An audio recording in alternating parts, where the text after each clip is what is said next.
Good evening. It is 7 p.m. on, what is today? Sorry. I should know that. February 13th. We are meeting at Horizon Community Middle School. Welcome to all of you in attendance tonight, and thank you for being here. And thank you for your involvement in the CCSD. So if you are able, will you please stand and join me in the Pledge of Allegiance? Pledge allegiance to the flag of the United States of America and to the republic for which it stands, one nation, under God, indivisible, with liberty and justice for all. Thank you. Mrs. Garland, would you please read the land acknowledgement?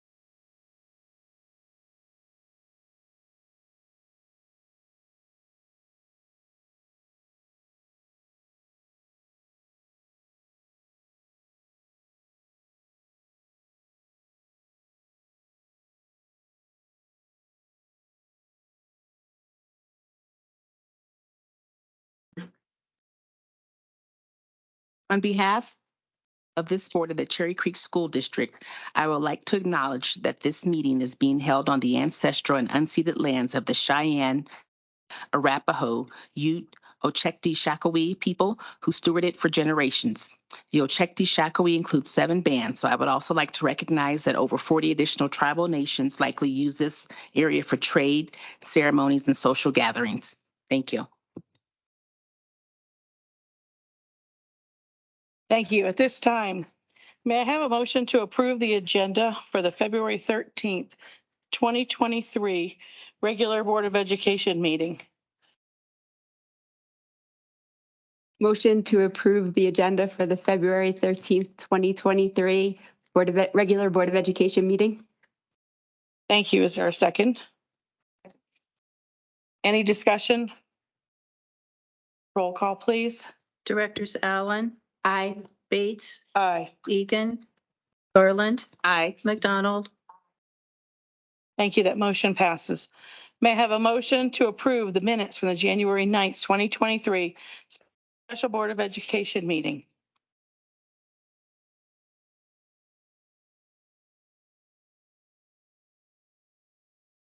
Approve the minutes for the January 9th, 2023 Special Board of Education meeting. Thank you. May I have a second? Any discussion? Roll call, please. Directors Allen, Aye. Bates, Aye. Egan, Garland, McDonald. Aye. Thank you. That motion passes. May I have a motion to approve the minutes for the January 9th, 2023 regular Board of Education meeting? I move to approve the minutes of the January 9th, 2023 regular Board of Education meeting. Thank you. Is there a second? Any discussion? Roll call, please. Directors Allen, Aye. Bates, Aye. Egan, Garland, Aye. McDonald. Aye. Thank you. That motion passes. May I now have a motion to approve the minutes of the January 13th, 2023 Special Board of Education meeting? I move to approve the minutes of the January 13th, 2023 Special Board of Education meeting. Thank you. Is there a second? Any discussion? Roll call, please. Directors Allen, Aye. Bates, Aye. Egan, Garland, McDonald. Aye. Thank you. That motion carries as well. And finally, may I have a motion to approve the minutes for the January 27th, 2023 Special Board of Education meeting? I move to approve the minutes of the January 27th, 2023 Special Board of Education meeting. Thank you. Is there a second? Any discussion? Roll call, please. Directors Allen, Aye. Bates, Aye. Egan, Garland, Aye. McDonald. Aye. Thank you. That motion carries as well. Is at this time we have individual comments from our Board of Education. Director Egan, would you please start us tonight? Yes. Thank you, Mrs. Bates. Good evening, and thank you to Principal Dr. Brad Weinhold and Horizon Middle School for having us here tonight. And as always, thanks to our security, safety, and technology teams for making these meetings in our schools appear effortless. It's February, and this month is jam-packed with events. The Grammys, the Super Bowl, the Puppy Bowl, Valentine's Day, Mardi Gras, and Black History Month. Black History Month is an annual recognition of the history, achievements, and influence of the Black community. CCSD celebrates and honors the contributions Black Americans have made to U.S. history and culture during Black History Month and year-round. And at yesterday's Super Bowl, history was made when the flyover before the game was piloted by an all-women team honoring 50 years of women flying in the U.S. Navy. The Cherry Creek School District completed another clean audit last month. The auditors are external and have conversations with board and community members with staff involvement as part of this audit. Our district continues to win awards for excellence in financial reporting and budgeting. And on a related note, congratulations to our own Mr. Scott Smith, the district's chief financial and operating officer, for making the Denver Business Journal's 40 under 40 list. We appreciate you, Scott.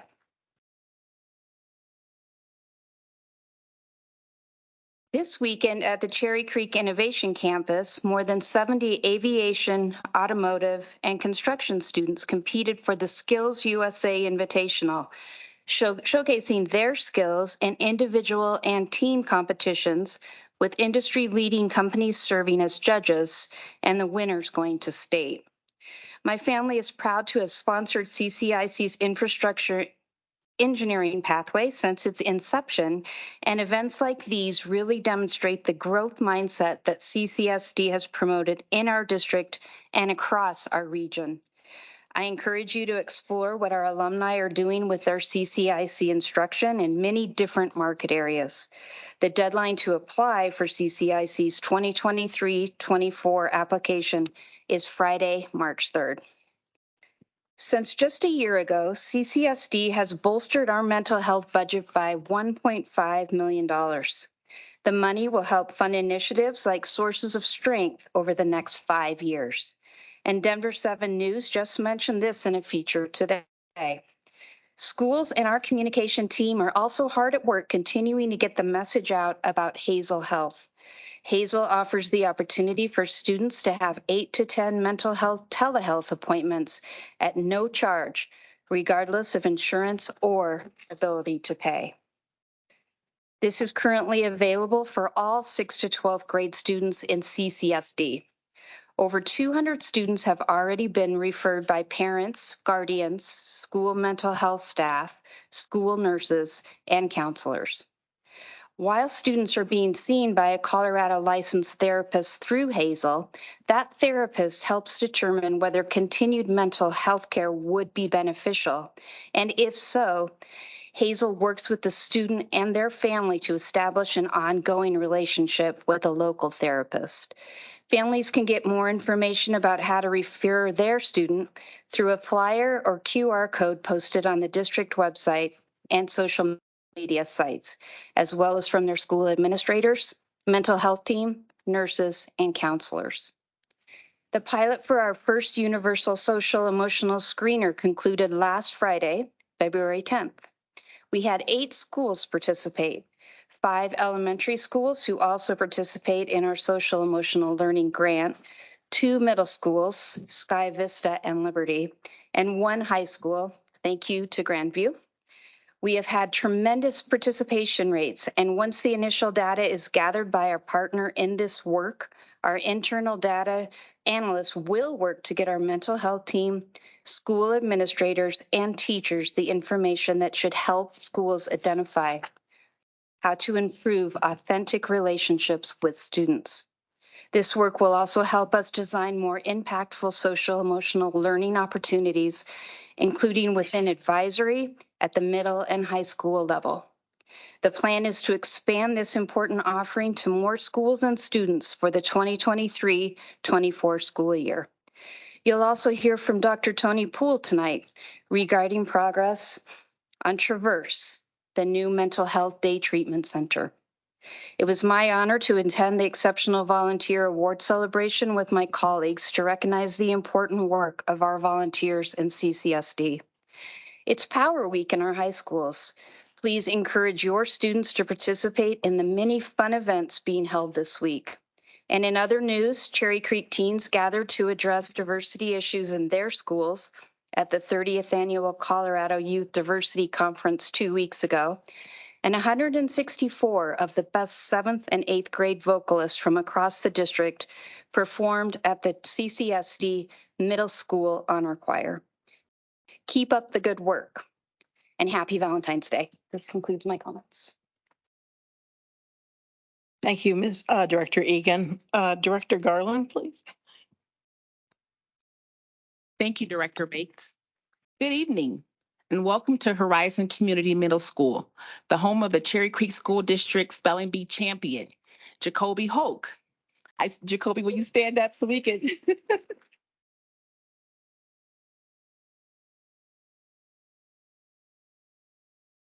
She was confident when she heard the final word at the district's annual spelling bee was Quebec. After spelling defamatory correctly, Quebec, Quebec, Hoke spelled, then threw her hands in the air with excitement, winning the 2023 district spelling bee. Do you want to give a reenactment of that? Hoke and second place winner Anish Alu from Sky Vista Middle School went back and forth for 8 rounds. 34 elementary and middle school finalists from across the district competed in the oral spelling bee on Saturday, January 28th for the title of spelling bee champion. It took about 3 hours and 9 rounds to decide the district's best speller. The top 20 students will now take the state written test. Our top 3 district winners include Jacoby Hoke from Horizon, Anisha Liu from Sky Vista, and Olivia Vega from Creekside Elementary. And I want to give a special shout out to the entire Hoke family for their commitment to excellence. Earlier in the week, Shannon Hoke, the mom, she's the mama of Jacoby, was recognized at the Exceptional Volunteer Award dinner for Horizon Community Middle School. Let us all send positive vibes Jacoby's way as she moves on to the statewide spelling bee. On February 1st, the Cherry Creek School District, in conjunction with Cherry Creek Schools Foundation and the Office of Equity, Culture, and Community Engagement, sponsored our district's 5th annual Hispanic Serving Institutions, Native American, Non-Tribal, and Historically Black College Universities College and Admissions Fair. Each year, the number of institutions represented and students and families who attend this has increased. Students were able to get admissions information, scholarship, and financial aid information. Attendees were able to receive spiritware items, financial aid assistance, and learn about the academics, athletics, clubs, and extracurricular activities, job placement, and other support services offered on each campus. Over 40 institutions of higher learning were represented. As a fact, HBCUs graduate over 65% of our nation's professionals. This year's event was held at Eagle Crest High School. In January, the Office of Gifted and Talented hosted a presentation on social emotional needs of gifted and talented students. Anxiety, perfectionism, existential depression, and imposter syndrome was part of the topics discussed. Over 350 parents attended this presentation, which highlighted some common social emotional needs within the gifted populations, including anatomical differences in gifted brains, and how it affects one's response and perception of the world. Other topics discussed were overexcitabilities, anxiety, imposter syndrome, existential depression, perfectionism, and all through the lens of giftedness. Strategies and resources were provided and included for parents within the presentation. Thanks to a wellness grant from the district, the mental health team at Smoky Hill High School was able to decorate a room in the school to make it more calming and inviting for students and develop several opportunities for students to grow. The Zen Den served multiple groups in the building, but lunchtime is the favorite time to participate. On Monday, students are invited to come to the Zen Den if they need a quiet place to eat lunch. It is hosted by social worker Jennifer Harding, and this has been beneficial for students who might feel overwhelmed by the noise and crowds at lunch and are looking for new friends to connect with. We saw of students choosing to eat in the lobby area where our mental health offices are, Waring said. We realized we needed a way to support students with a safe space that could also help them build relationships. Tuesdays in the Zen Den are super with good soup, a chance for students to have a bowl of soup and learn stress management skills with Morgan Watts, substance abuse prevention specialist.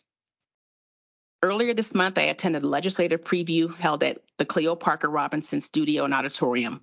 Community members, local, county, and state elected officials came to hear about possible legislative bills. Members of the community also had an opportunity to share with elected officials from across the metro area. Last week, the City of Centennial Public Safety Committee convened under the partnership with the Arapahoe County Sheriff and Sheriff Tyler Brown. Our partnership with the department and with other area law enforcement agencies work with our staff to keep our community safe. The Arapahoe County Sheriff's Department worked with our district to receive a grant that will fund our Student Leadership Academy this summer. 2023 marks the 30th anniversary of the Cherry Creek Schools Foundation. At our annual Elevate Gala event, an Educator of the Year event will be held on Thursday, March 30th. We will celebrate educators from across our district. This event is an opportunity to support the foundation, which supports educators with funding for classroom innovation, emergency relief for families, and mental health programming. Also, the foundation is now collecting items to be auctioned off during the event. If you have household items, gift cards, experiences, or other auction-worthy items, please contact the foundation. Tickets for the gala will be on sale later on this week. As our district has prioritized whole well-being of our students, tonight I wear red because I'm a member of Delta Sigma Theta sorority. Shout out to my soror over there in the corner. But I also wear red to raise the importance of heart health. This month, I attended several Go Red for Heart Health events. We want our children to be happy, healthy, smart adults. Let us be role models by practicing a lifestyle that promotes heart health, including regular checkups. Remember, Black history is American history. That concludes my comments. Thank you. Excuse me. Thank you, Ms. Garland. Ms. McDonald, please. Thank you, President Bates, and good evening to everyone tonight. I don't have red on. I'm pink and green, but I do have a red ribbon for heart health. We're all sisters. Good evening, everyone, and I hope that your Super Bowl team won and you are still celebrating. Either way, it was a good game. My husband is from Kansas, so I don't have to say any more. You know what's going on in our home.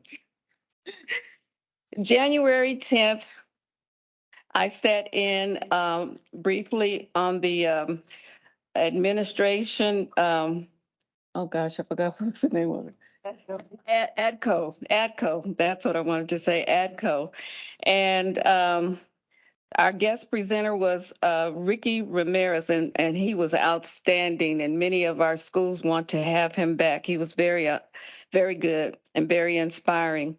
On January 14th, I attended the Martin Luther King Youth Summit held at Empire Community School. The theme for the event was United by the Dream.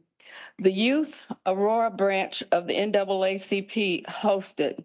Young people from Cherry Creek School District as well as APS and other schools participated. The event was student-led and very inspiring. January 20th, I joined in on the Overland Feeder Parent Meetup, an informal gathering of parents to unite and network. And that also was very encouraging for community engagement and involvement. February 7th, I met with the Cherry Creek School District Medical Advisory Board. Superintendent Smith presented, as well as our legal counsel, and the Office of Student Health gave related updates. Lastly, as Mrs. Egan has alluded to, this is Black History Month. Black History Month is celebrated in the United States every February, and each year a theme is selected, giving the month a specific focus. This celebration loosely started in 1915 to celebrate the achievements, history, and culture of African Americans. It began in response to a lack of information on the accomplishments of Black people available.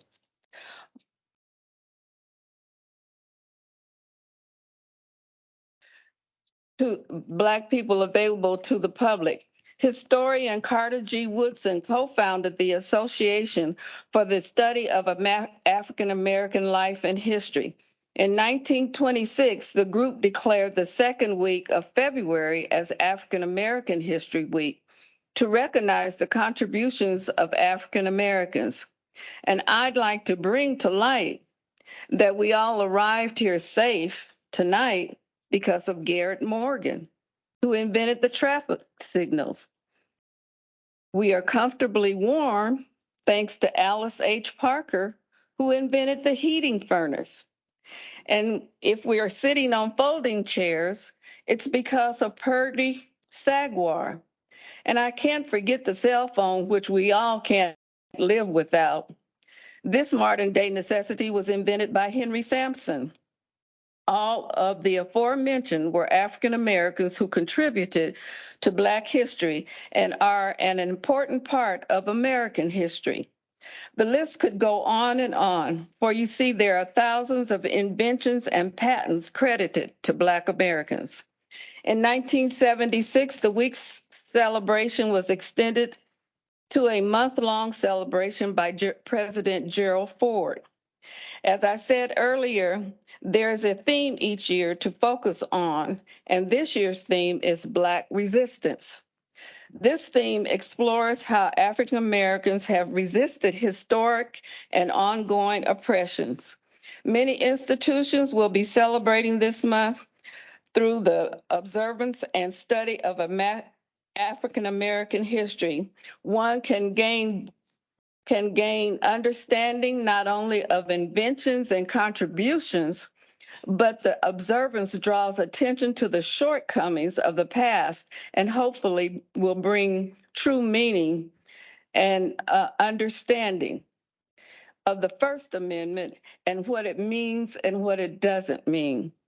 In the study of anyone's history, you can be inspired to do great things, go places, and you can become great. When I first ran for this seat, two things compelled me. One, how are the children? And two, a concern that all children are valued. The core values of Cherry Creek School District is to ensure that we are grounded in a belief that all students can succeed and achieve and be proud of who they are and achieve a bright future. This concludes my comments. Thank you. Thank you, Director Garland. Director Egan, please. Allen, please. Thank you, thank you. Thank you, Director Garland. I mean Bates.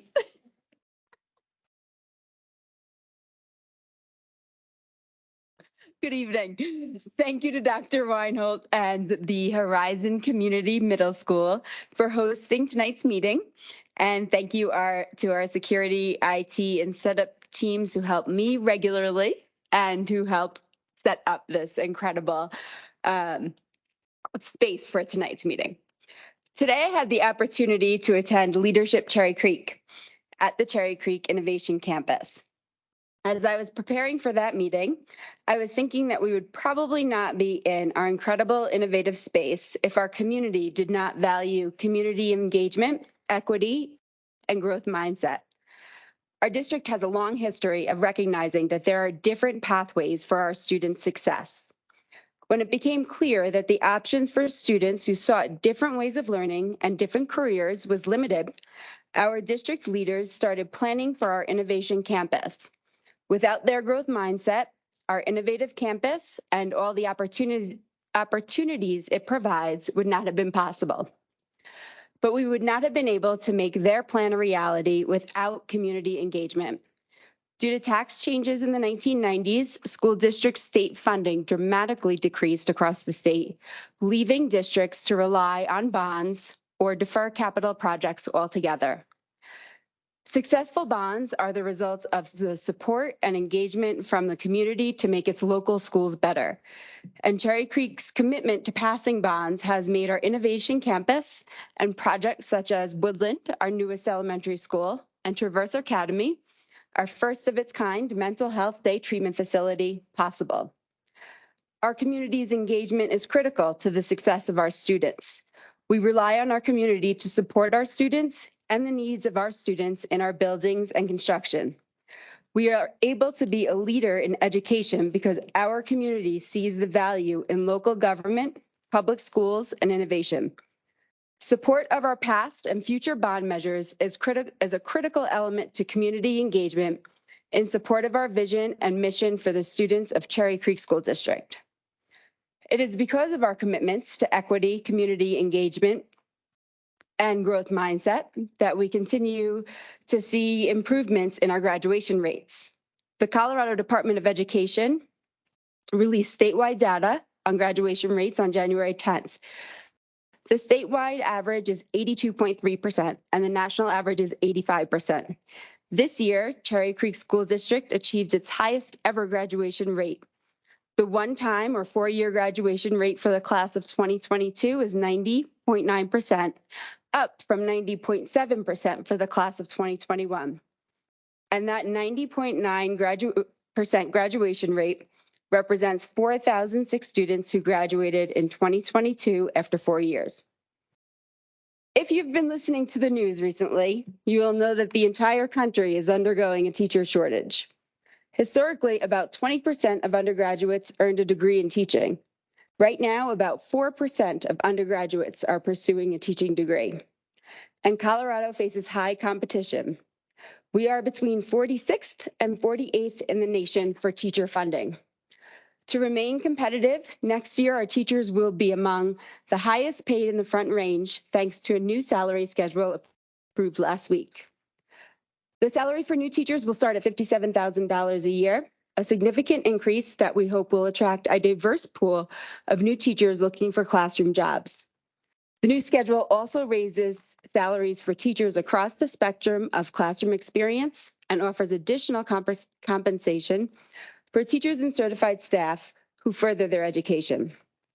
On February 23rd, my colleagues and I will be heading to our capital to lobby our state representatives for funding necessary to allow our teachers to earn a living wage, and in support of school funding, which would show that the state of Colorado places a high value on public schools, which are local, accessible, and provide the foundation of a thriving economy and our democracy.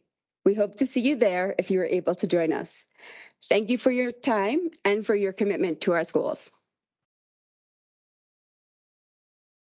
Thank you, Director Allen. Good evening, and once again, thank you for being here. Thank you to Dr. Brad Weinhold and Horizon Community Middle School for hosting us. And as always, thank you to all of those behind the scenes that make these meetings run smoothly. We appreciate you. As part of our responsibilities as board members, we attend and provide board updates to various district committees. This past month, I attended the district PAST meeting due to my colleague being out of town for a special education legal conference. The district PAST committee supports our goal of inclusive excellence and is a critical component of systemic equity transformation. The district PAST committee is facilitated by the Director of Inclusive Excellence and serves the purpose of engaging community members in meaningful and effective partnerships that lead to positive outcomes for students of color. PAST, is a structure that fosters the intentional building of relationships between the districts, individual schools, and parent communities in an effort to create an inclusive learning environment for all students. PAST also gives parents and guardians of students of color voice and direct access to administration. This past month, the topic was mental health. The district mental health team was in attendance to present on Sources of Strength and Second Step. Sources of Strength is an evidence-based program for suicide, violence, bullying, and substance abuse prevention through training, supporting, and empowering both peer leaders and caring adults to impact their world through the power of connection, hope, help, and strength. Focuses on the 8 themes of mental health, family support, positive friends, mentors, healthy activities, generosity, spirituality, and physical health. Second step is an elementary and middle school curriculum that teaches social emotional skills to emotional awareness and regulation, anger management, impulse control, and empathy. This includes specific skills related to bullying prevention and is designed to be taught in a classroom, but can also be used for small group interventions. While learning about these programs was insightful and helpful, the best part of the evening was listening to students of color talk about their experiences at Cherokee Trail High School. We heard from both Latina and African students. The overall arching theme was that these students have done well in our high school, in this high school in particular. They have the supports they need to be successful and feel fortunate to be here. One of my monthly committees is SEAC, Special Education Advisory Committee. Last week, I attended this committee. The Special Education Advisory Committee focuses on the educational needs of students with disabilities. The committee is composed of parents and children of children with special needs, as well as professionals and community members. It serves in an advisory capacity to Student Achievement Services and the Cherry Creek Schools Board of Education. Monthly meetings, programs are presented that relate, excuse me, to special education. The meetings are open to anyone wishing to attend. This month, we listened to presentations about the district's transitions program. This program is offered to students that have met the graduation requirements, but may need more help in learning adult life and work skills. This is a work-based program. The students go to off-site unpaid jobs to learn more skills. A student that meets this criteria for the program may stay in the program until they are 21 years of age. We also have transition programs in our high schools for those who may not be able to work at the off-site jobs. Once again, young adults stole the presentation when they spoke about what they liked most about their various jobs. Sam, the class president, as he called himself, as he reminded us many times, was the life of the event. The meeting continued with a presentation from ARC. ARC Services consolidated about 13 hours of information into a 30-minute presentation about the many services that ARC provides and how to get started with getting services for your children and adults with disabilities. If you are interested, ARC has a YouTube series on this topic as well. Finally, the Golden Heart Award recipients have been chosen and they are being notified at this time. Once all are notified, they will be announced publicly and celebrated at the Golden Heart Award ceremony on April 13th.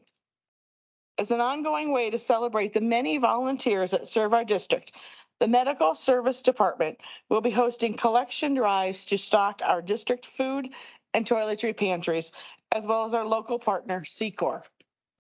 In January, this drive was hosted in the CT feeder area in honor of the 5 volunteers that sit on this school board.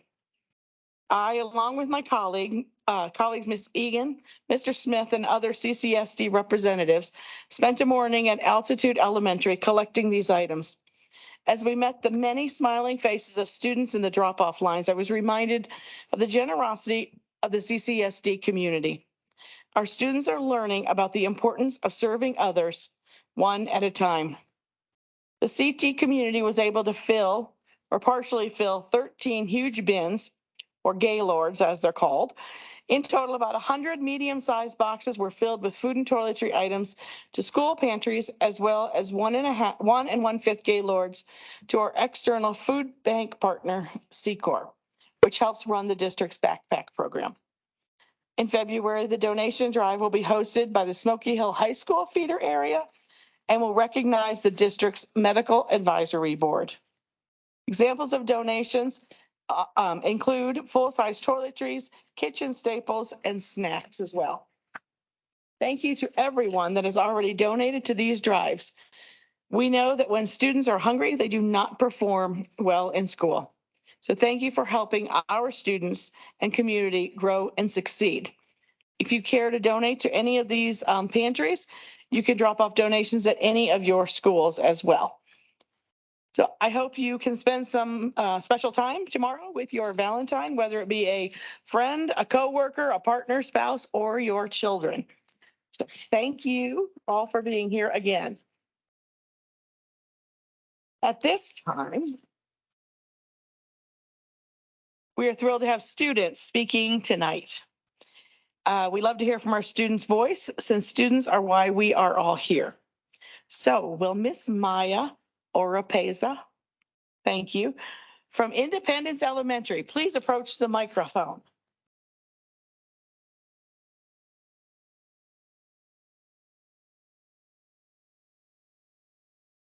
Okay, whenever you're ready. Okay. Hi, I'm Maya. I go to Independence Elementary and I'm in 5th grade. I am so excited to be here today. A little bit about me. First of all, I want to be a singer or a poet when I grow up. Maybe I could be an astronaut or a photographer. I also want to get a degree in zoology or marine biology too. I think I'm so undecided because I have a lot of great teachers who have inspired me a ton at school. I know that relationships are one of the core values in Cherry Creek, so I wanted to talk about some of those teachers who inspired me by building good relationships with me. Mrs. Johnson, my 1st grade teacher, was the one who helped me learn that I love reading. I know every time I pick up a book for the rest of my life, I'll think of her. Dr. McQueen is someone who made math seem really fun after years of me not liking it. She also taught me that it's okay not to be perfect all the time. My music teacher, Mrs. Howard, inspired and encouraged me to try something new, join choir, and try out for a part in the musical. At first, I was really nervous, but with her positive attitude, I was able to learn my lines and I felt elated during the musical. My teacher this year, Mrs. Halley, always makes me want to do better schoolwork and challenge myself, especially in writing. Her kindness is the best possible way to end elementary school. I'm sad I have to leave Independence after this year because I've built so many great relationships with teachers. They always supported me in my personal needs as well. I'm still trying to figure out how to be excited to go to middle school next year. Nevertheless, I know all those great teachers would encourage me to have a growth mindset. Even though I'm feeling sad, I'm still going to do my best and challenge myself to be excited. Those great relationships are also encouraged me to make great friends outside of school too, like at Inside Out Summer Camp. I know I'll make good relationships in the future and continue to grow. I'll always be proud to learn and thrive in Cherry Creek.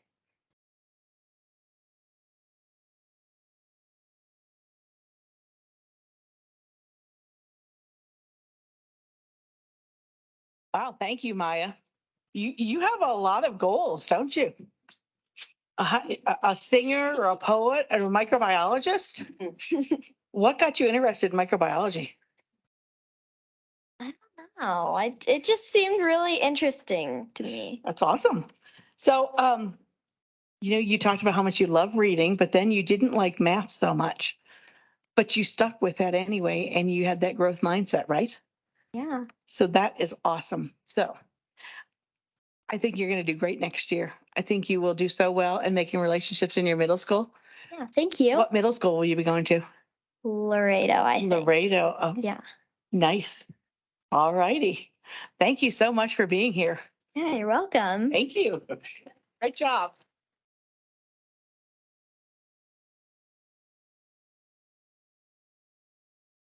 All right, now may I have Miss Sanit Mills from Horizon Middle School to please, or did I say that right? It was Sanite, right? Thank you. Sorry.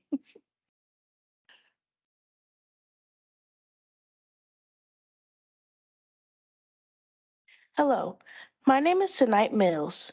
I am an 8th grader here at Horizon Community Middle School.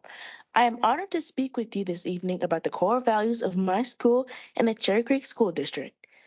Core values are important because they inform your thoughts and actions that help you navigate life in a positive way. All the core values at Cherry Creek School District align with my personal core values. However, growth mindset, equity, and relationships are especially important to me. Cherry Creek School District defines growth and mindset as developing abilities through hard work and dedication to improve. To me, growth mindset also means overcoming obstacles. During the pandemic, I entered middle school.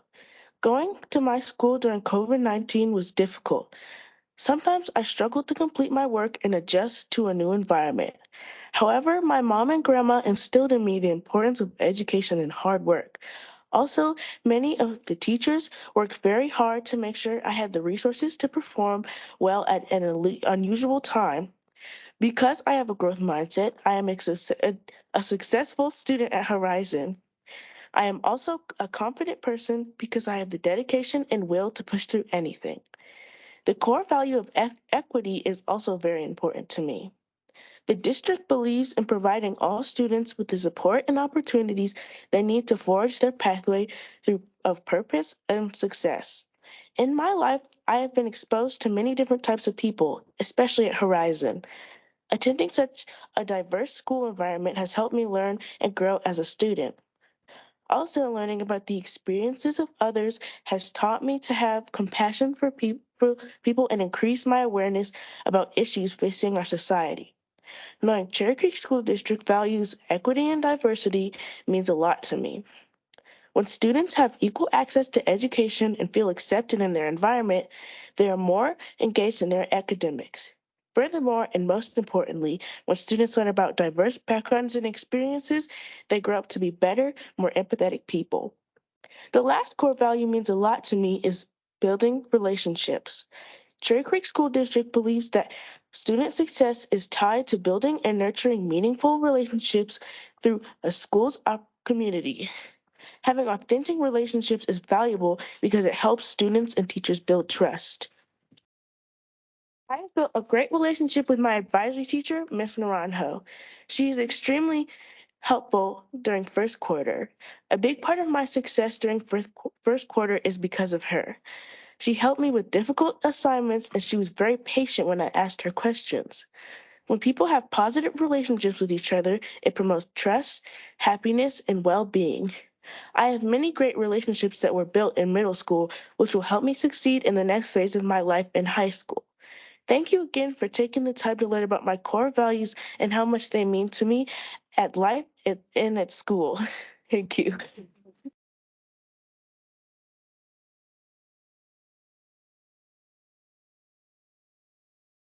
Great job tonight. Thank you. Thank you so much for being here. And I know you were a little nervous earlier, but Yeah. now you can take a big breath, right? Awesome.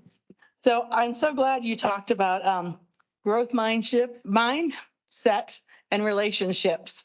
It seems that you have built some great relationships with your teachers and they helped you, especially when you were coming back to school from COVID. That had to be really hard to be coming to a new school during COVID. Yeah, it was really difficult. I think it would be. I think it'd be really hard. And I think some kids are still really struggling with that. Mm-hmm. So I'm glad. And then, and you really value the equity and diversity that you have here at Horizon. So we appreciate that as well. And I'm glad that we focus on that as well, because I think it's really important to all of our students to know and to learn about other students. Yeah. So, all right. Thank you so much for being here. Thank you. Thanks. Good job.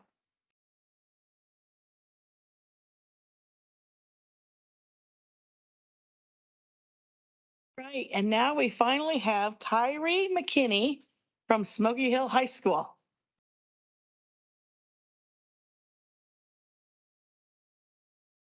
I will be completely honest. I think it's going to be a little bit difficult to follow those two up because they're both incredible speakers.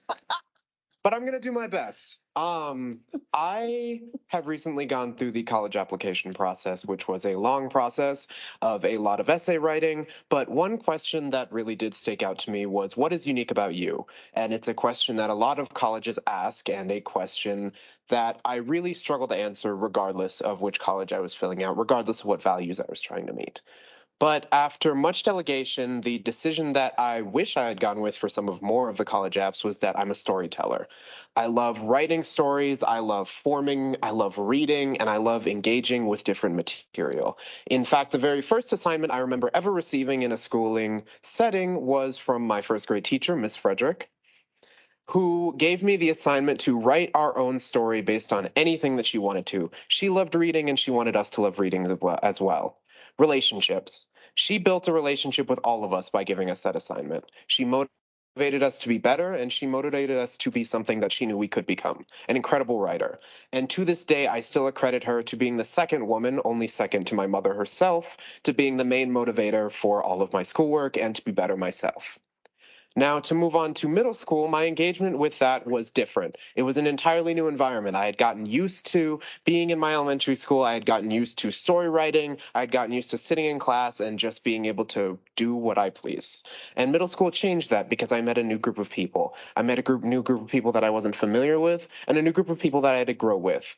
And to say end all of the news, I got a new set of assignments.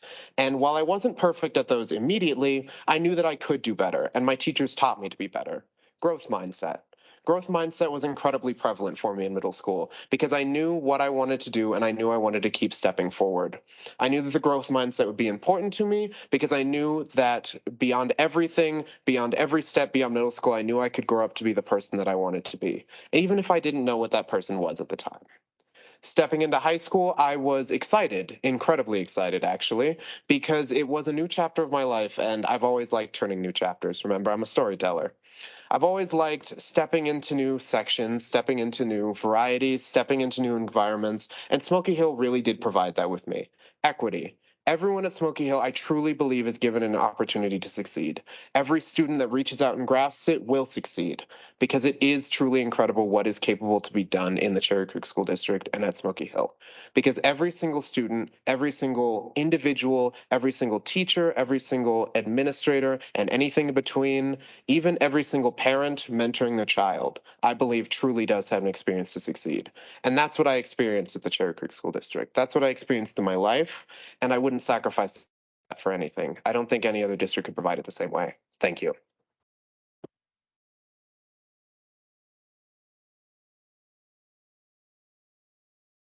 Thank you, Kyrie. I think you forgot one piece of your storytelling, though. Yes. Which piece did I forget? You forgot the piece of where you're going next and what you're doing next. The plan is I got accepted on a full ride to Hampton University, and I planned a master's degree in architecture.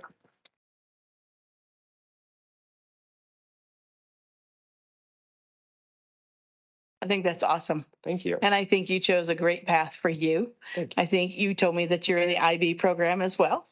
And so I think that's something else that Cherry Creek also offers, is that every student has a different path that they take. And I think you chose a path that was right for you, obviously. So I appreciate you being here. And were you here all from K-12? Yes, I was. Well, I thought so, maybe. Okay.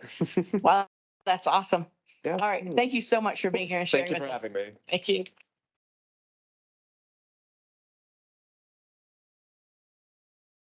Well, the Board of Education is lucky we get to present before the students. So now Mr. Smith gets to come after the students. Yeah, Kyrie, I get to follow you, buddy. Thanks for doing that. Maya, thanks for your story. I'm so proud that you have many teachers that, put time into you, put effort into you, and let you know that you're valued in our school district.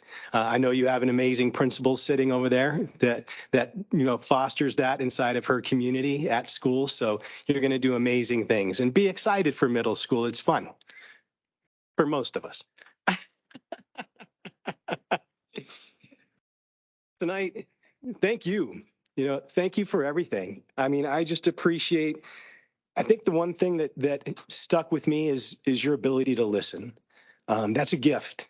Continue to have that, because you're right. When you hear other people's stories and you understand where they're coming from, that empathy and the understanding to help them be better, to help yourself be better, is huge.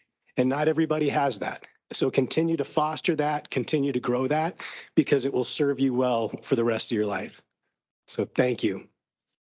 And Kyrie, continue to tell your story, buddy. That was great. And I'm sure you've done a lot through all of your school years, high school. And what an amazing opportunity to tell your story through architecture.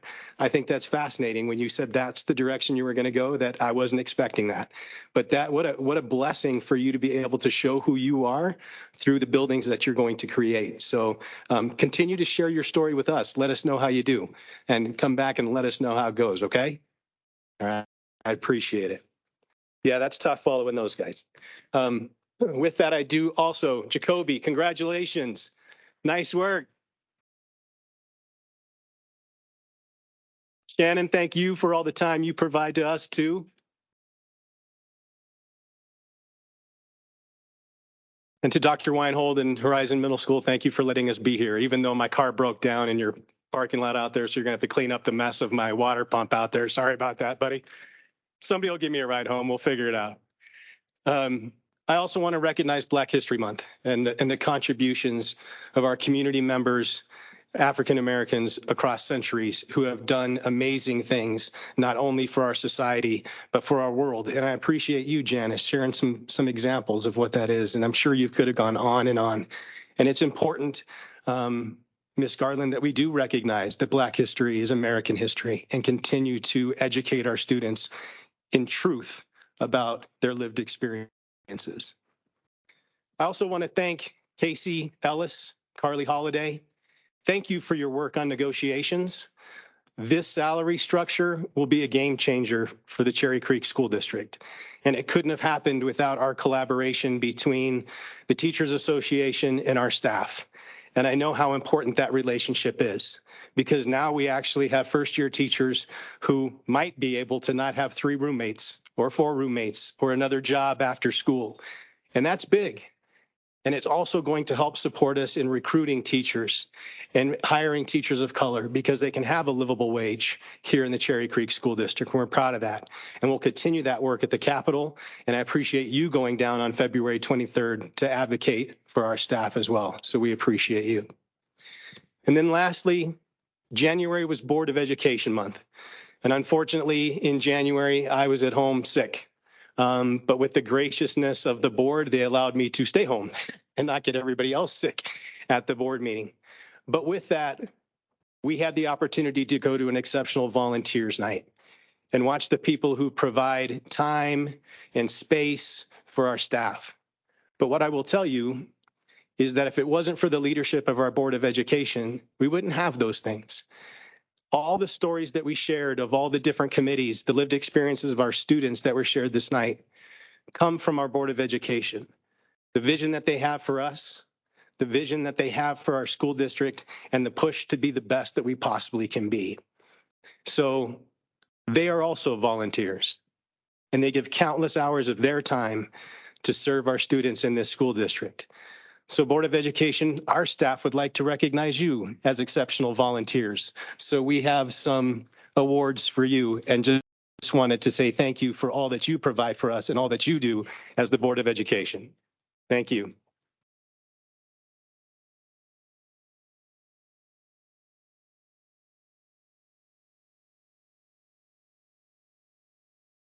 You bet.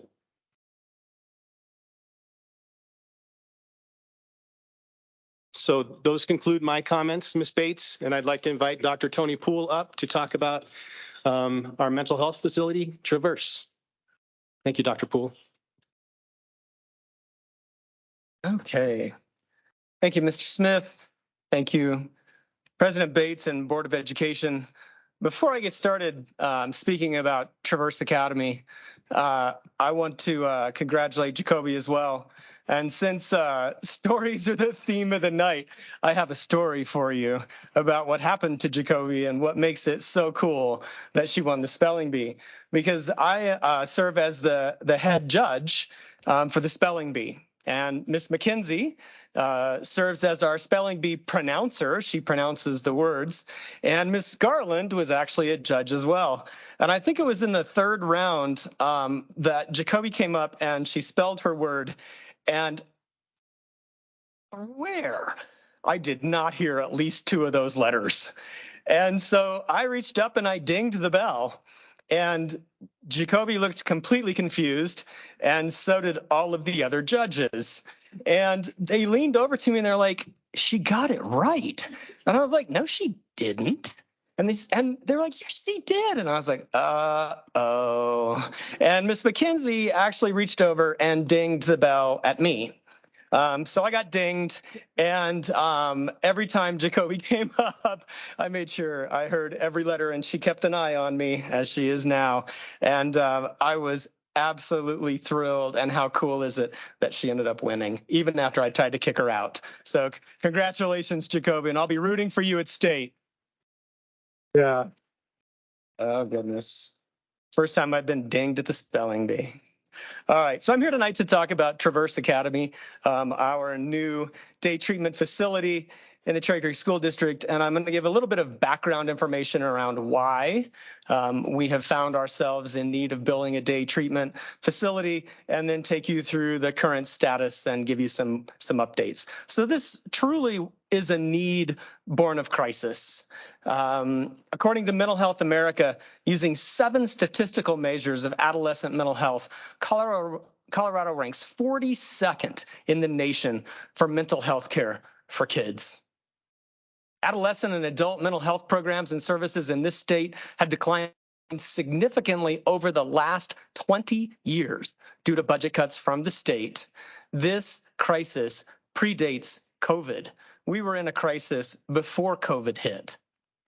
In the last 10 years alone, viable Cherry Creek School District placement options for adolescents in this district to find help along the metro area have decreased from 77 facilities to 16 in the last 10 years alone. In any given year, our school district sends 50 to 100 students to day treatment facilities at a cost of $1.25 to $3 million if we can find the spots. And suicide risk assessments in Cherry Creek and associated mental health needs have increased steadily, not just over the last 5 years, it's been over the last 7 to 10 years, leading to a mental health employee group as well, who find themselves in a constant state of crisis and trying to help students who are in crisis as well. This is also a need born of scarcity. At any point in time, this school district has an active waiting list of 5 to 15 to 20 students in crisis who need day treatment placements and cannot get one due to the lack of spots and facilities or insurance or Medicaid barriers. We have no options for students in Cherry Creek who need a day treatment placement and cannot get one. We have no options for students who are in a placement and are being discharged due to an insurance dispute, a lack of medical necessity, which is an insurance term, or a lack of parent participation. These students are simply discharged and sent back to our schools.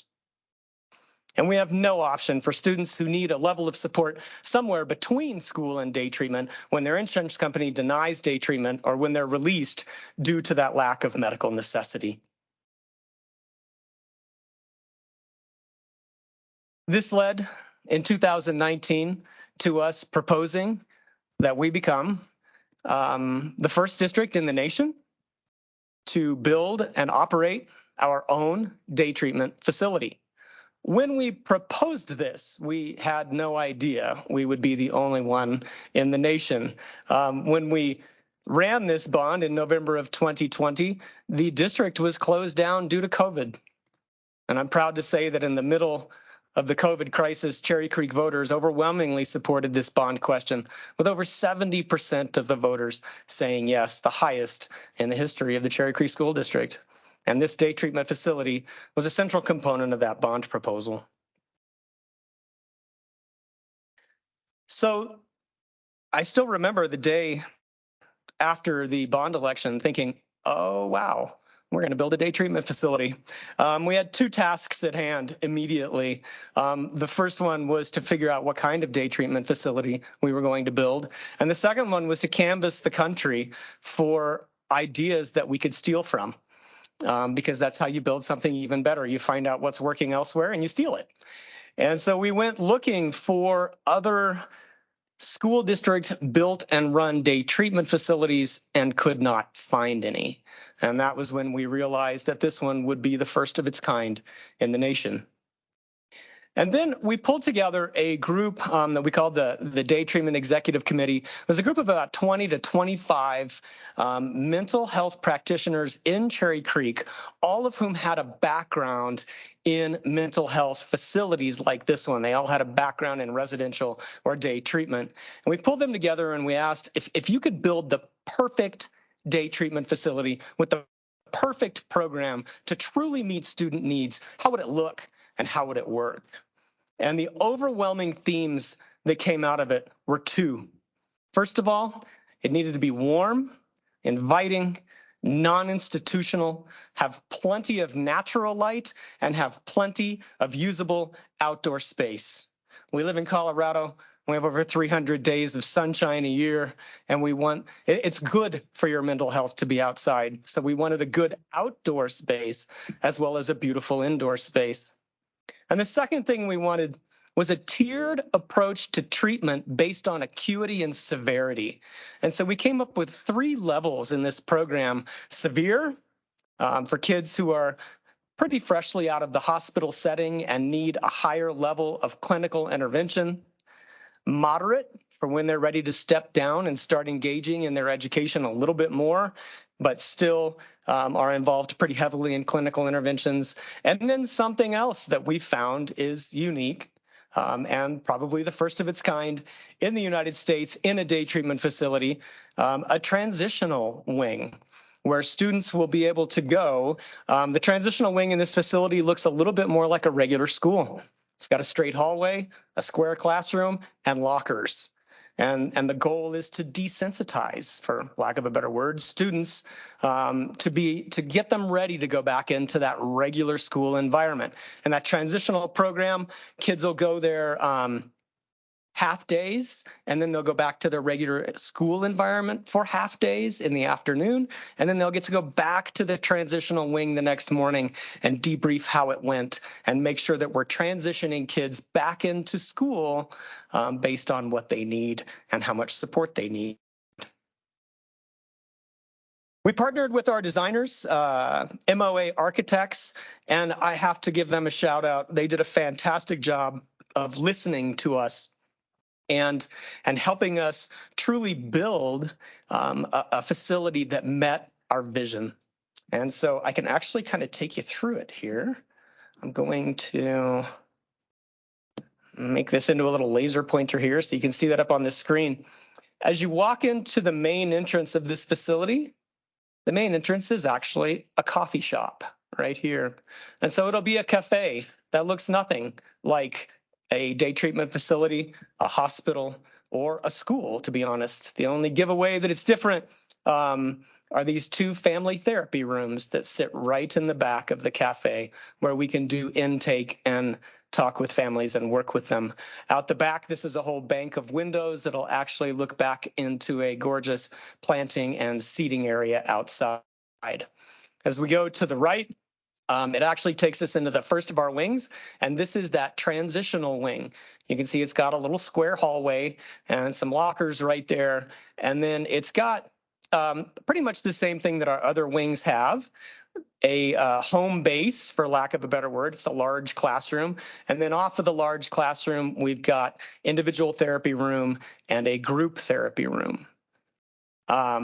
And this is a 2-level facility. So on the bottom floor in the transitional wing, we could have 4th through 8th graders. And then on the top floor, 8th through 12th graders. We split 8th grade because there are varied nuances with maturity. With 8th graders, they can either look and act like 4th graders, or they can look and act like seniors. Anybody that knows 8th graders knows that one. And then when you go across the hallway, there's actually a gymnasium. We are very excited. It's a half-size, it's more of a fitness center. It's a half-size gym. There's a basketball hoop in there, a yoga area, and then we're really excited to have a full-sized climbing wall that will go in there and allow kids to do some climbing. And then as you go back down the hallway, We actually have built in 2 innovation classrooms. This is an innovation dry classroom where students can engage in robotics activities and other things.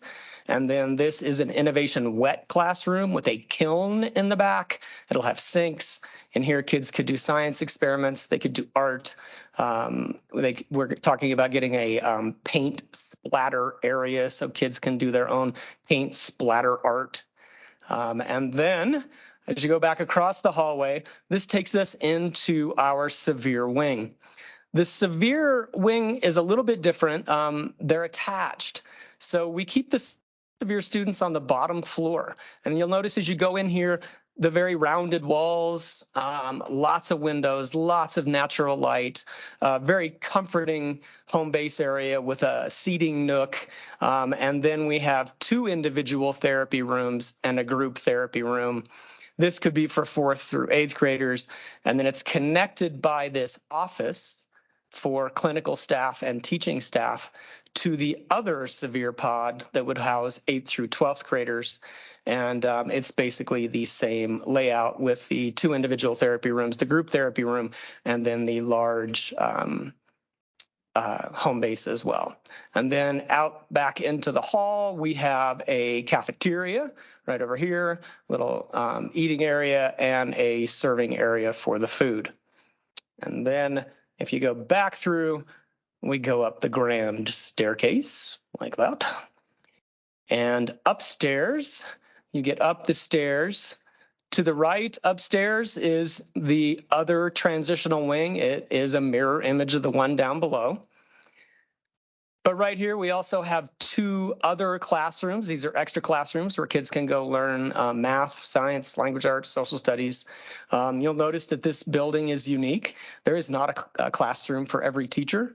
The building wasn't built for teachers. It's built for kids and for their health and their therapy. So teachers will rotate in and out of the classrooms. As you go farther down, this is the upstairs, the moderate wing. So we'll have 4th through 8th graders here, and then 8th through 12th down here. And that is an exact replica of the severe wing down below it. Across the hallway, we have a nurse's office, and then in here we have the administrative offices. When we go outside, I talked about all of the features outside. Over here in the corner, we have a labyrinth walking path that kids can walk in. And then that connects to a path that goes all the way around the building. We have a boulder climbing feature here, a basketball hoop. Over here is an outdoor seating area right out the cafe. Then there's a little outdoor classroom for a small group, another outdoor classroom for a small group, and another outdoor seating area. And then over here in the corner, actually an outdoor amphitheater that will be a larger classroom setting. So then we partnered with Franz and Pittman, our general contractors, to make all of this come to life, to make our drawings become a reality. And they have done an outstanding job as well. This is the main entrance right here, parked next to the cement truck. You get a better view of that in the next picture. There's the main entrance again. You can see the gym off here to the right.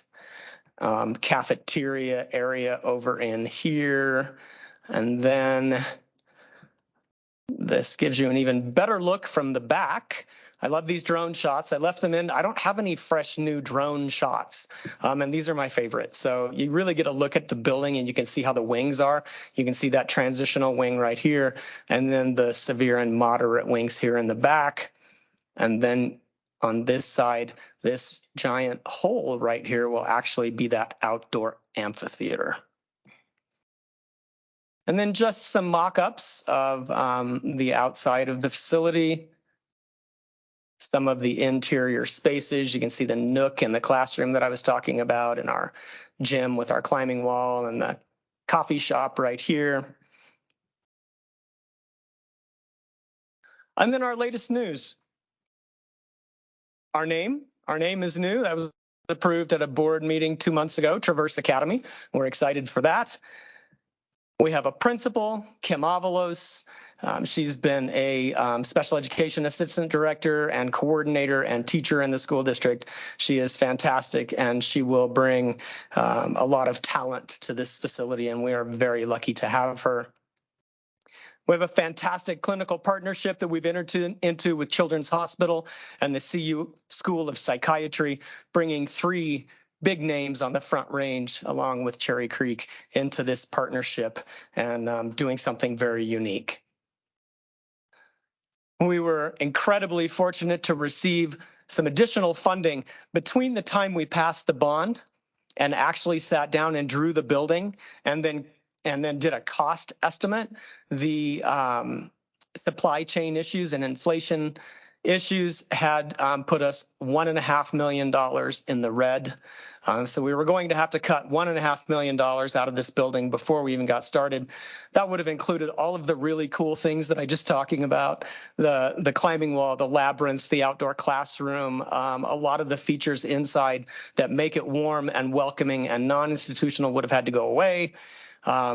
So we applied for a grant through Representative Crow and Senator Hickenlooper's offices under the congressional spending bill that just passed this last December. And we were very fortunate to receive $1.5 million. And we were able to put all that really cool stuff back in. So no matter how you feel about the federal government and their spending bill, there is one piece we can all celebrate, and it's that one. At this time, we are dealing with some regulatory tangles, and you know, I think this is a function of being first. When you're first, you run into some obstacles, and we are running into a few, and we'll just need to work through those. The Colorado Department of Public Health and Environment, the Colorado Department of Education, the Health. Oh man, I knew it when I was coming over here. Michelle Weinrob, please help me.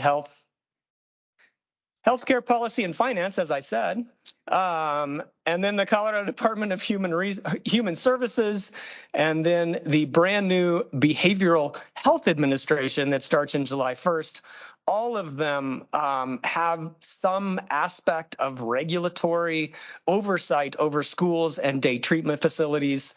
We're trying to figure out which one really has the oversight, or if they all do. I will tell you that I had a call last week with the Colorado Department of Education. They were stunningly supportive and very kind and very excited to work with us on this project. And the contact at the Colorado Department of Human Services was the same way. So I'm very hopeful that we'll be able to get through these regulatory tangles, but that will be on the next update. And then finally, we're getting quite a bit of buzz. We have CBS National News. We are hearing, they came out and interviewed Superintendent Smith and myself and a few other people. This story was about our mental health efforts as a district as a whole, but the day treatment facility was certainly a big part of that. They are running an 8-minute story at this point with the nightly news and people's attention span. That's like a documentary. But 8 minutes on the nightly news, we hear it's going to be February 28th on CBS National News. We've also had media coverage from the Aurora Sentinel, an outstanding article in the Aurora Sentinel. Our reporter is even here tonight. And we've been on Channel 4, Channel 7, Ed Weekly. I'll do an interview with Chalkbeat tomorrow morning. And I also had a chance to present to the American Association of University Women over Zoom for their conference a week and a half ago, and they were fantastically supportive of this as well. And then we have school districts from Pueblo, from Minnesota, from Ohio so far that have reached out and I've spoken with, and they're looking for information around how they can pull this off as well. So a lot of buzz, a lot of excitement, and really just a fantastic facility for the Cherry Creek School District coming fall of 2023. Thank you. Oh, thank you.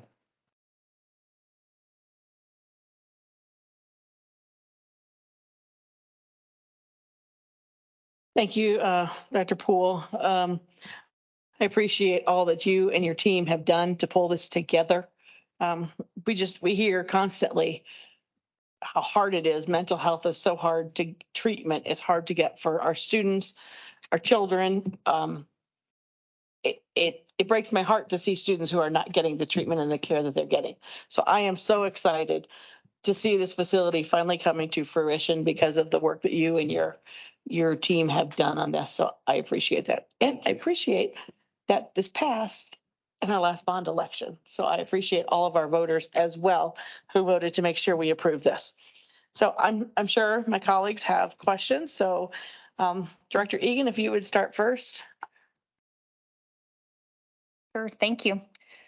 Welcome, Dr. Poole. So again, to echo Mrs. Bates, we really appreciate the voter support in 2020. It was amazing. And the day after, I had some of those similar thoughts after that election that was done. All the campaigning was done remotely, and it was a strange time to be, but just to think that this was going to come to fruition was amazing. The data is truly heartbreaking and terrifying. I sat with some different DLT members and Superintendent Smith last week with some of our high school students, and the things that they have on their plate and their hearts and minds are really overwhelming. And I think that even in the 4 years since I've been in this seat, or 3.5 years, it's all these things that have changed, and these policies and the money that we're able to put behind it has really been remarkable. So thank you to you and Steve Netterwald and to Ms. Weinrob and everyone who is helping make that happen, Superintendent Smith. So I love the outdoor space and the climbing and the 2 innovation spaces. That's something that I hadn't really thought about before, but that's huge. I know just for adults, how important it is to get outside, to change your perspective, to kind of break up what's happening in your day. So really appreciated hearing more about that. I'm wondering if you could just go over again how many seats are available and then how many will be allocated to each of the 3 areas. Yeah, and I apologize, I forgot to say that. That's currently a topic of discussion with children's. In children's facilities, when you look at these individual pods, they max out at about 8 students per pod. We had talked about 10, probably at most. So really 10 students per pod. So you'd have about 20 students per acuity level, and a total of about 60 students at one time in the facility. But this facility is not meant to be a long-term facility where you just get sent and you stay. So really the goal is in that severe wing, if we're doing a good job, it should take 2 or 3 weeks to move them into the moderate area. An additional 2 to 3 to 4 weeks in that moderate wing, and then a couple of weeks in the transitional, maybe a month in the transitional. And then they should be able to transition back to their home school. So it's 60 students at a time. But it'll be interesting to track how many students we can put through there in a year, or who access the facility in a year. Okay, great. And then I forgot to mention too that I couldn't be more delighted with the selection of Kim Avalos as principal. She's going to be terrific. That is great. So I just have one other question about the elementary school students, and if you could just go over why that doesn't work in terms of placement here. The younger elementary students? Yeah. So the field of pediatric psychiatry is incredibly specialized. Children's Hospital struggles to actually provide pediatric psychiatry themselves. And it's a very complicated field because psychiatrists are very hesitant to identify mental illness in children who are that young. And they're even more hesitant to provide medication based on a diagnosis that could be wrong. So it's such a specialized field that we didn't feel comfortable as a school district being able to enter into that foray. That could change. But boy, the field of pediatric psychiatry would have to grow in this state to enable us to be able to chip into that. Great. That's all I have right now. And thanks again. Thank you. Thank you, Director Egan. Director Garland. I don't have any questions. I just want to thank Dr. Poole for educating me on this entire process and just this community as a whole. While I too have had mental health things. I just had about a depression several years ago that I dealt with, and mental health care is healthcare. And so I'm happy to see that we're at the forefront of normalizing it, and that it's this beautiful facility where our kids can go and get the services that they need, and that all will mean all. Just my final comment, as Superintendent Smith mentioned, for our student, Mr. McKinney, who left, Mr. Ball, if you could pass along the message that the next time we expand or build in our district for a bond election, I look forward to Principal McKinney and his architecture firm contracting to build some of our facilities. So so as we invite him back to share with us, I hope that he comes back as an architect and founder and owner of the McKinney Agency, and we will be presenting one of his designs to our community. So, but again, thank you, Dr. Poole, for your work and all the teams that worked on this. And I'm excited that this facility is opening. Thank you. Thank you, Director Garland. Director McDonald. Thank you. Thank you, Dr. Poole. I am delighted the fact that Cherry Creek is leading the way. We are trendsetters, and what better school district than Cherry Creek School District. I wished you had shared how you came about when they told you.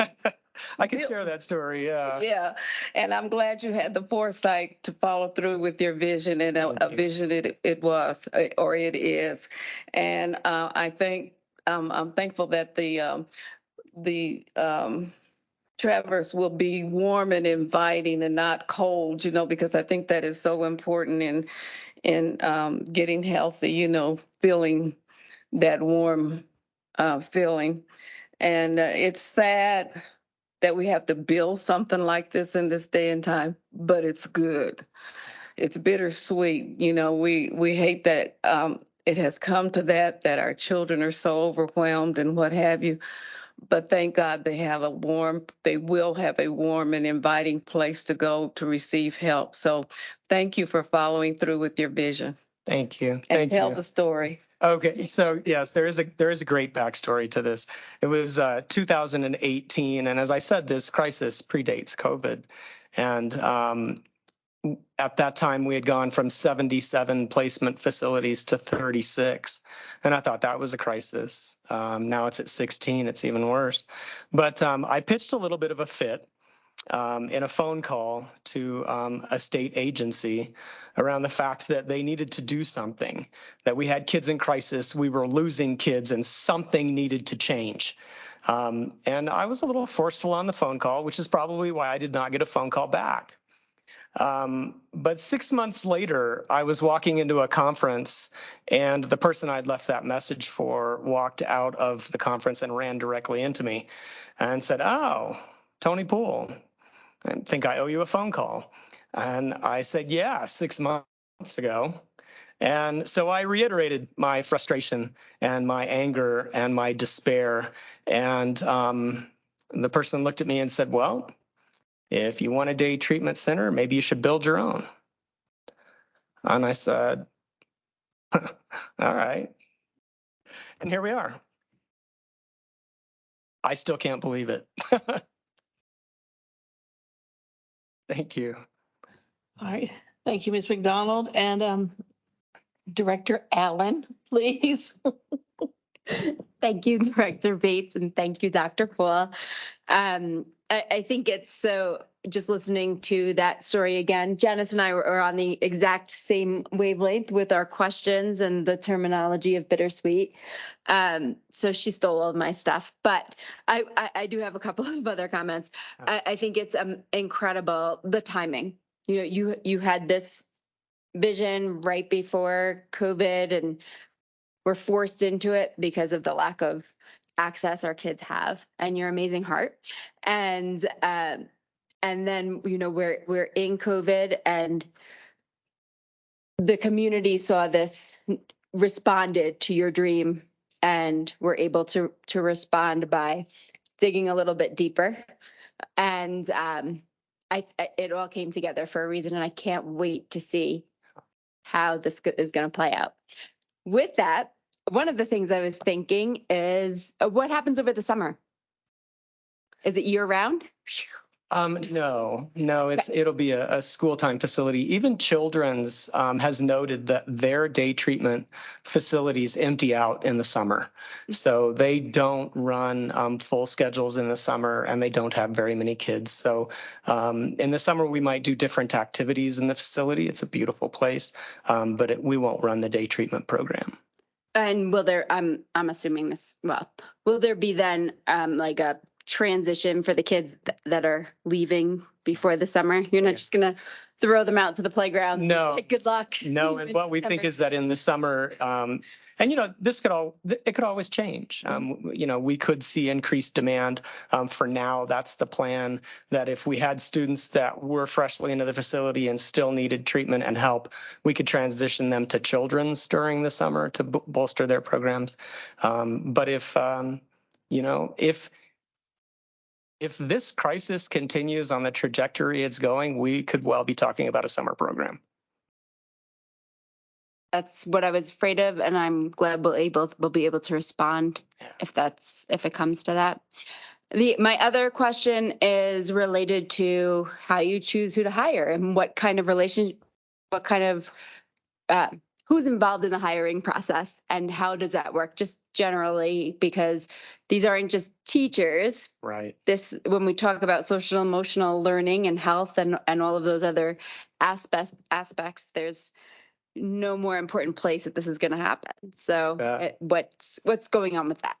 Yeah, so we'll actually we have our positions written.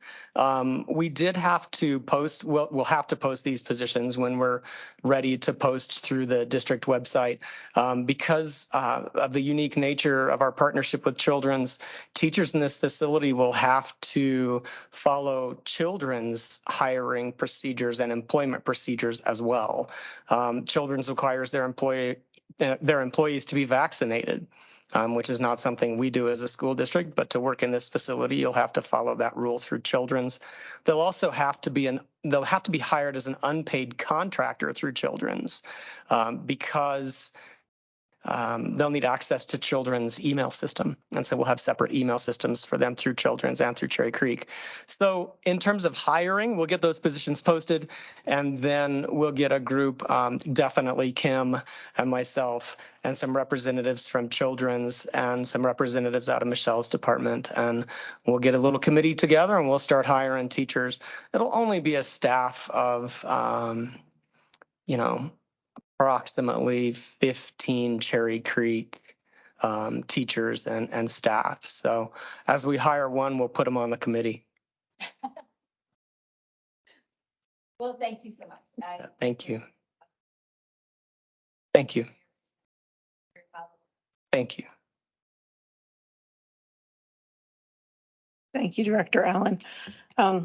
Again, thank you so much for all of you have done to make this dream a reality. And I've seen kids who have been sent out from hospitals far too early.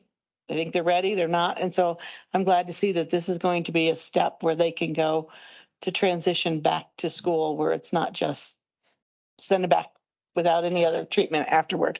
So I'm glad to see that. And this is like the perfect time when I see our students are so where they're striving to get so many activities in, so many classes in, and they're so stressed because of all these things. And I'm thankful that our core values are there now, that we're going back to let's look at the whole child. And so I'm thankful for that piece of it, because we have to look at that as well. So I appreciate that, because I'm afraid that if we continue on the way we are, it wouldn't be good for our students. So I appreciate it. So thank you again. Thank you. Thank you very much. So it is at this time in our meeting that we take time for members of the audience who have completed the online public comment form prior to 12 noon today to address the Board of Education. For everyone to be heard, please limit your comments to a maximum of 2 minutes. A buzzer will sound at the end of 2 minutes, and the microphone and audio will automatically be muted. Each speaker may only speak once during public comment. Speaking time may not be shared between speakers. This is your opportunity to make comments to the Board of Education in accordance with board policy. It is not a question and answer session. Please confine your comments to matters that are germane to the business of the district. Further, please recognize that students attend most of these meetings. Any speaker whose comments, statements, or behavior are unrelated to the business of the district, appear threatening or unsafe, and are inappropriate for K-12 students may be interrupted or warned and their opportunity for comment terminated. Audience members who speak are asked to do so in a respectful manner, and the audience is encouraged to listen respectfully. Any speaker or audience member who disrupts the good order of the board meeting, including the speaking time of others, may be asked to leave. We are very interested in your feedback and will listen carefully. On behalf of the board, I want to thank you in advance of your comments for taking the time to come to tonight's meeting. Mr. Koenig, would you please invite the first group of speakers? I'll call 5 people at a time. Please line up behind the podium in order and remember to say your name at the beginning. Maureen Welch, Missy Berglund, Bill Vanderloot, Andrea Mohamedeh, Unsuk Zucker.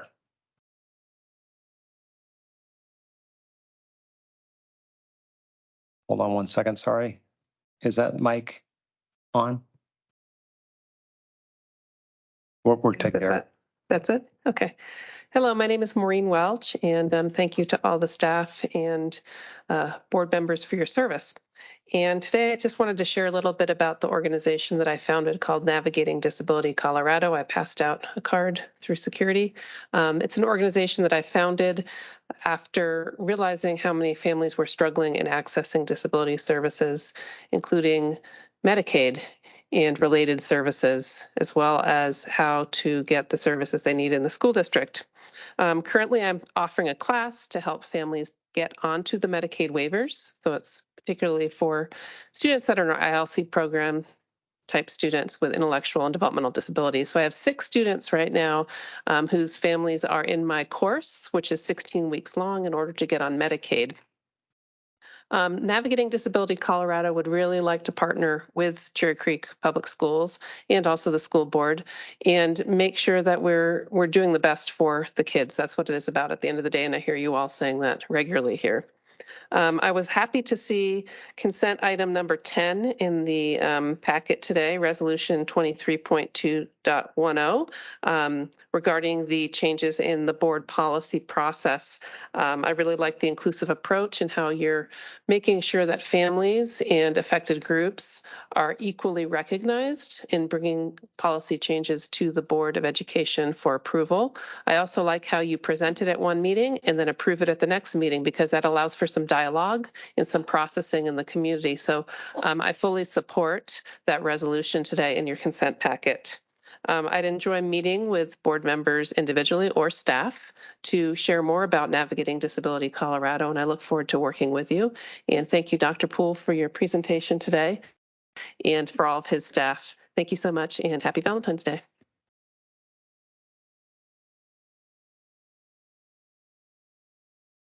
Hi, my name is Missy Berglund, and I have several kids throughout the district. During the director's statements and the student voice portion tonight, I heard the district core values of equity and community relationships spoken to repeatedly, both by the students and by the board members. I heard how those relationships that the students had with their teachers allowed them to achieve the outcomes that all of us as parents hope for when we send our kids to the Cherry Creek School District. There are places in the district where these values live. I would like to highlight how in the last week I saw these values present at Village East Elementary. Last week at Village East, they hosted a Black History Month, a culture night. They hosted a dinner event where they had speaker Terrence Carroll present, and the event was full with families, entire families present at this event. So the students who were present got to hear Mr. Carroll speak There was food provided by community restaurants. Q's Cuisine provided food. And what I loved about this event was how intentional the principal at Village East has been about building relationships in the community and connecting with families in meaningful ways. As evidence of this, I'm close family friends with 3 students who left the Cherry Creek School District last year. And when I saw them and told them things Mia had said about them, they lit up and told stories of the relationship that they have with them. But Mia has not only built those relationships, she has also budgeted to ensure that the school has interpreters available at events for parents. And I would ask, as you all move towards budgeting this year, you're intentional about ensuring that your building leaders make their budgets align to the needs of their communities. So providing interpretation services, deaf and hard of hearing services, that every district event has that capacity for all parents and families to be heard. Thank you.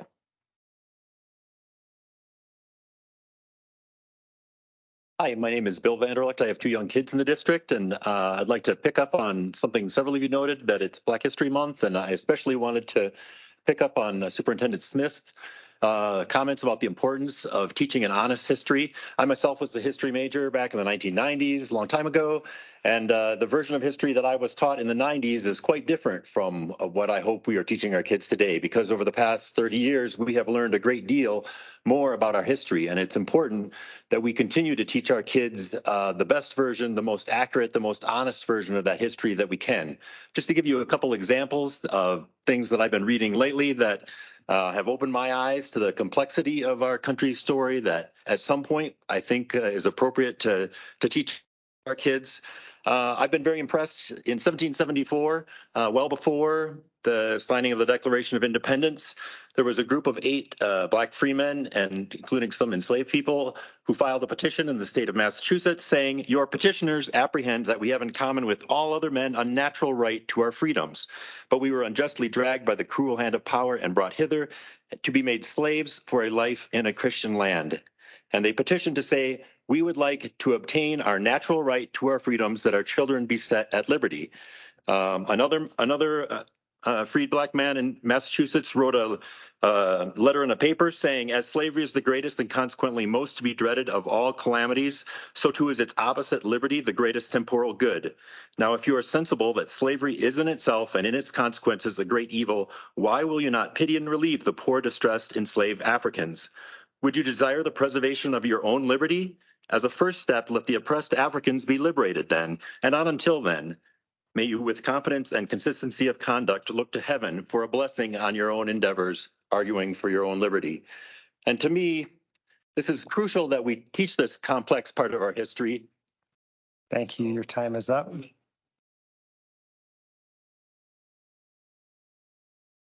Good evening, Andrea Mohammed Bai. This Black History Month, I am asking that ECC and PATH be further empowered. We receive district communications through social media, letters, schools, and the parent connection. But most people don't know what PATH is. Name aside, we also don't get direct information about it. It's click here for more information, then click on PATH, then get redirected to the website, then click on meeting date, which brings you to a date and place with no agenda. The direct email invite only goes out to approximately 300 people, and even if it were 1,000, it would still not be enough. That said, PIN's agenda is announced on district social media, the parent connection. They have posters in our schools.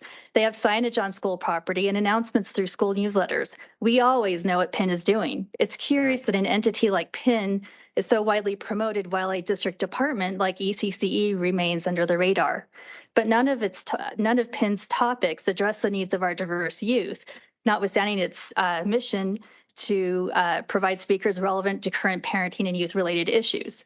Not once. Apparently, someone decided that these issues are not important to PIN. I don't know who decided this because the website is silent on who runs it. Why are ECCE and PATH not equally promoted? And what do these advertisements communicate about our core values?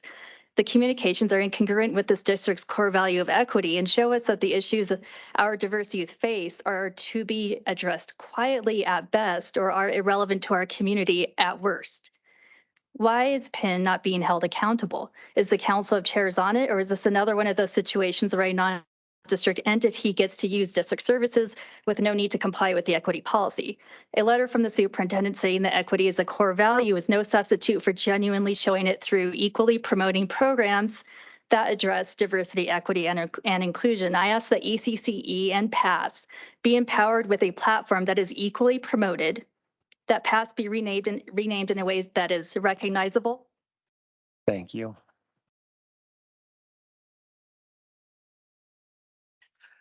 It is Black History Month, and on the first day of Black History Month, AP African American Studies was stripped down, purging the names of many Black writers and scholars, the queer experience, and Black feminism.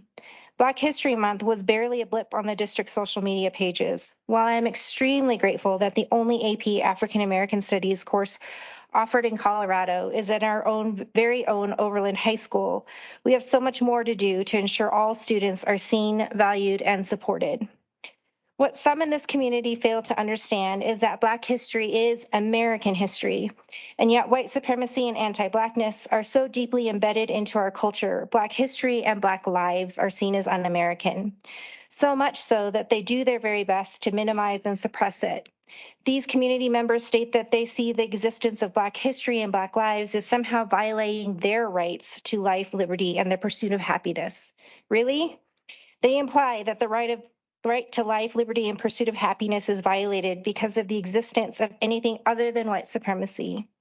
Now more than ever, we need the work of Mike Giles and his team at the Office of Equity, Culture, and Community Engagement in every school, in every classroom. Diversity, equity, inclusion, and anti-racism work is not divisive. I would challenge you all to ask yourselves why you work so hard to exclude the history and lived experiences of those unlike you. We must be committed to dismantling racial injustice, and the only way to do that is to choose truth, not just the comfortable, convenient truth, but the uncomfortable truth as well.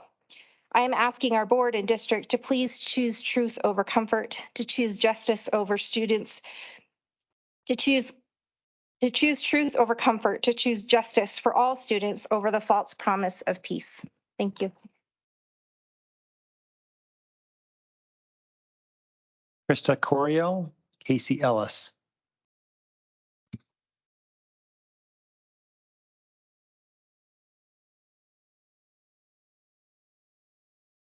Good evening, esteemed board members and CCSD stakeholders.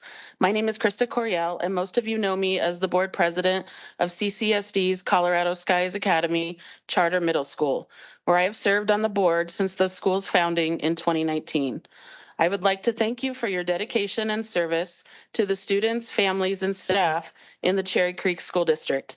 In these last few years, I have learned firsthand what a strenuous, demanding, and sometimes thankless job each of you do every day in a volunteer capacity. Our community benefits greatly from all of the strengths each of you brings, and our district is fortunate to have strong leaders guiding us in these ever-changing and challenging times.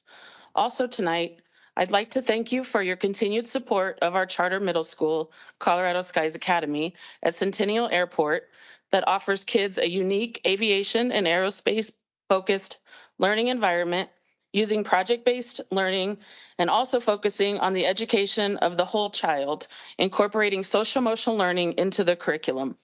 Similar to what Dr. Poole said earlier tonight, being the first of its kind has presented a unique set of challenges, and combined with the obstacles faced during the global pandemic, Colorado Skies Academy has struggled to establish its footing and move from a startup model to a steady state model.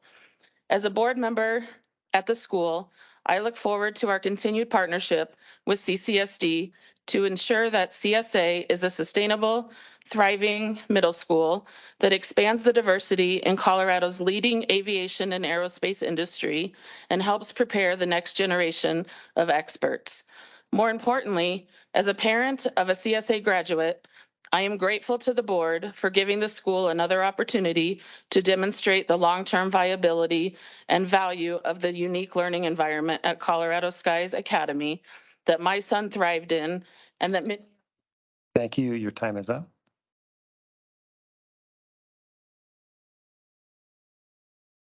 My name is Casey Ellis. I'm president of the CCEA, Cherry Creek Educators Association, and very excited about the new salary schedule that we got in. We've done a lot of work on that. It's been 2 years in the making, but it's only one step in the right direction. We still have work to do. And since COVID, more and more is being asked of educators on a daily basis. We as a district have to address the reality of teacher burnout. And the National Education Association defines teacher burnout as a condition in which an educator has exhausted the personal and professional resources necessary to do the job. So what causes teacher burnout? And so I was like, well, what does cause teacher burnout? There's about 8 different things that cause it. Complications related to COVID, unsustainable goals for standardized testing, classroom behavior issues, dealing with difficult parents, not enough planning time, feeling underappreciated, lack of autonomy. But the number one on the list is poor school funding. And as we know here in Colorado, we are, well, depending on where you look at us, we're either number 46 or number 49 on the list in the nation as far as funding goes in the state of Colorado. In a 2022 study, 71% of teachers reported that they spend their own money on classroom materials due to a smaller budget.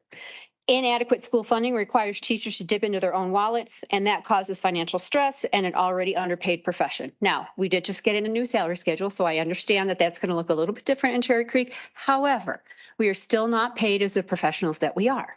So on February 23rd, I am taking a lot of members, I wish I could tell you exactly off the top of my head how many, down to the state capitol to have conversations with our legislators about the funding that needs to occur, not only in Cherry Creek, but for other districts in the state. All educators deserve to have the salary schedule that we got in Cherry Creek. That's going to be my new battle cry down at the Colorado Capitol. And I encourage all of you, including parents sitting in this gallery, to join us. Thank you.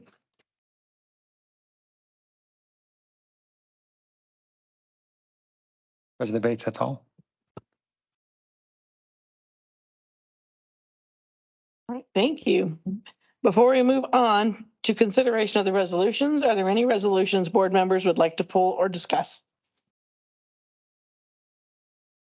Seeing as no, may I have a motion to approve the consent agenda resolutions 23.2.1 through 23.2.13? I move to approve the consent agenda resolutions 23.2.1 through 23.2.3. 2.13. 2.13, I'm sorry. That's fine. Okay, may I have a second, please? Is there any discussion? Roll call, please. Directors Allen. Aye. Bates. Aye. Egan. Garland. McDonald. Aye. Thank you. That motion to approve the consent agenda carries. All right, our only remaining business is to announce our next regular Board of Education meeting, Monday, March 13th, 2023, 7 p.m. at Grandview High School. Thank you again for your attending tonight. Please keep yourself and your loved ones safe. Remember, the best way to be informed with actual facts is to attend meetings at your local schools and these board meetings. We hope to see you all in person next month. May I have a motion to adjourn, please? Move to adjourn. Is there a second? Any discussion? Roll call, please. Directors Allen. Aye. Bates. Aye. Egan. Garland. Aye. McDonald. Thank you. That motion carries. This meeting is adjourned.